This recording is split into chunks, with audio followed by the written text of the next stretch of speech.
Kalispera.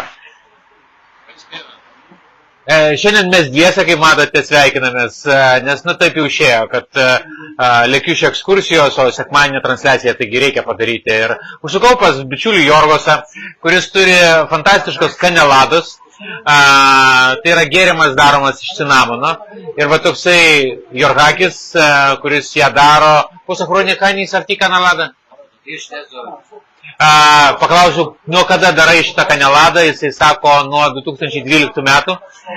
Tai patirties yra 12 metų ir čia yra tiesiog gatvės užeiga, be jokios didelės egzotikos galbūt, bet vis tiek, žinokit, smagu sustoti, pamatyti gerą bičiulį. Su kai kuriais keliautojais čia buvom sustoję ir dar sustosiu. Manau, kad keliaujant ir mes paragausim, dabar parodysiu ką. Ok. Tai esmė yra tokia. Čia vat yra tokie, va, žiūrėkit, jisai čia kažką būrė, pilstomi dalykai. Tine, rakyje, digo. Moro. Sakau, ką tu čia man įpylį? Sako, raky. Sakau, palauk, taigi aš dar vairuosiu. Sako, taigi čia yra kūdikėlis, čia dar mažai. Nu, va čia, žinokit, su tais graikais taip ir prasideda. Turbūt ir jūs jau esat prie to pripratę, jeigu esate buvę. Εντάξει, τώρα θα εξηγήσω τι πρέπει. Dabar paaiškinsiu, pasakiau, ką reikia paaiškinti. Na, jo užeigėlė yra iš tikrųjų tokia egzotinė, jis ir save čia nusipiešęs, ir alaus daug turi, ir be galo daug nuotraukų turi, kurias daro visur. Ir viena nuotrauka kažkur yra, kur esu pats su kompanija, tik man ją tą nuotrauką reikėtų atrasti, dabar taip greit neatrasiu, bet jeigu jūs apsilankysite pas Jorgosą, ką gali žinoti, gal ir jūs atsidursite va čia ant sienos. Jis visada atsiklausia, neužsiema saviveikla, tai ką gali žinot, gal ir jūsų laukia va tokia, kaip sakant, laimės valanda atsidurti ant sienos pas Jorgosą. Užeigoje. Ok. Na, o dabar apie tai, kas laukia kitą savaitę ir kas yra svarbu tiems, kas atkeliaus kitą savaitę į Kretą. Tai pirmiausia, savaitė bus vasariškai šilta. Neturėsime jokių karščių, kažkokių sinoptikai nežada jokių niuansų ir tikrai planuoja, kad bent jau tokia prognozija yra, kad laikysis 30-35 laipsnių šilumos. Vadinasi, nekaisim, bus maloniai šilta, galėsite puikiai mėgautis vasarišką šilumą. Vienintelis dalykas, kas domisi astronominiais reiškiniais, tai labai rekomenduoju pakelti akis į dangų naktį, nes kris žvaigždės. Būtent dabar yra pats tamsiausias laikas. Šiandien beje prasidėjo jaunatis, 14:14 prasidėjo pirma mėnulio mėnesio diena ir jeigu jūs atvyksite į Kretą šiandien ar atvyksite rytoj, matysite kokios tamsios naktis. Tai pabėkite nuo šviesų, pabėkite nuo to šviesos triukšmo, elektros triukšmo ir pakelkite akis į dangų. Nusileidžia dangus į apačią ir pamatysite, kaip yra gražu. Plus prasideda Perseidų lietus. Pats intensyviausias Perseidų lietus, tai yra meteorų lietus, yra prognozuojamas, sakoma, kad šiemet bus rugpjūčio 12 dieną. Bet tada jau eisim link pilnaties, jau bus priešpilnės ir tas mėnulis gerokai trukdys. Bet dabar būtent tas laikas, kada galite pamatyti pačią pradžią Perseidų lietaus. Tai keliam akis į dangų ir žiūrime, kaip viskas atrodo gražiai rugpjūčio mėnesį. Kitas dalykas, ką reikia žinoti, kad prasidėjo laukimas vasaros Velykų. Vasaros Velykomis graikai vadina rugpjūčio 15-ąją, tai yra ne žolina, tai yra Dievo motinos šventė, na, katalikiškai sakant, mergelės Marijos ėmimas dangun. Ir būtent tai yra viena svarbiausių, antra pagal svarbą religiniam kalendoriuje Kretoje ir Graikijoje. Ir žmonės netgi laikosi pasninko, nuo rugpjūčio 1 iki 15 laikosi pasninko. Tai jeigu būsite šituo laikotarpiu, galite paragauti tikrai unikalių patiekalų, unikalių valgių. Jeigu nuspręsite, galite laikytis pasninko. Bet rugpjūčio 6 Rugpjūčio 6 bus išskirtinė, kada pagal tradiciją galima valgyti žuvies, nes per pasninką graikų ortodoksai nevalgo net žuvies. Apskritai jokio gyvio, kuris turi raudono kraujo.